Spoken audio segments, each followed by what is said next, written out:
I'm going to apply the false lash to my eye that has no makeup so you can see how pretty and seamless it looks. Using our Lite Lashes, which are our most natural and most popular ones, hold the tray with one hand and then using your thumb on the other hand, pull the lash down and away from where it's attached to the tray. Please be gentle, the lashes are delicate. Other lash tutorials might tell you to bend the lash band to loosen it up, but you don't need to do that with ours because they're so lightweight and already very flexible. I'm just doing this to show you how flexible it is.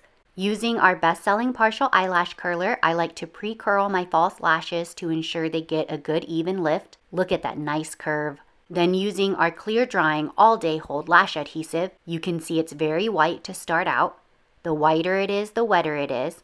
Apply a thin layer right on top of the lash band. Try not to put too much as a little goes a long way. Once the glue starts turning a gray color, it's ready to be applied. This usually only takes a few moments. For beginners, I suggest not pre-curling your natural lashes because they just end up getting in the way and then it's harder to get the false lash on without it getting caught in your lashes. I also recommend looking down into a mirror when applying the lash so you're able to lay it basically right on top of your natural lash line.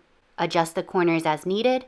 Do a little lifting as the adhesive is finishing drying. Comb through to make sure none of your natural lashes are stuck anywhere and just to make sure everything looks perfect. And if you don't like to curl your lashes at all, I know some people have lash curler phobia, you can use the tweezer end of the lash applicator to squeeze your natural and false lashes together. Otherwise, I highly recommend our partial eyelash curler for the least scary and yet most precise curl ever. This lash curler is great for both newbies and pros alike. You never have to worry about it pinching your skin or pulling out lashes because of its small design. You're not crunching all your lashes together at once. You can get an accurate curl without putting so much pressure on your delicate lids and lashes. Now, whether you apply mascara or not is totally your preference, but this is how the lash looks totally bare. It's so natural and really pretty.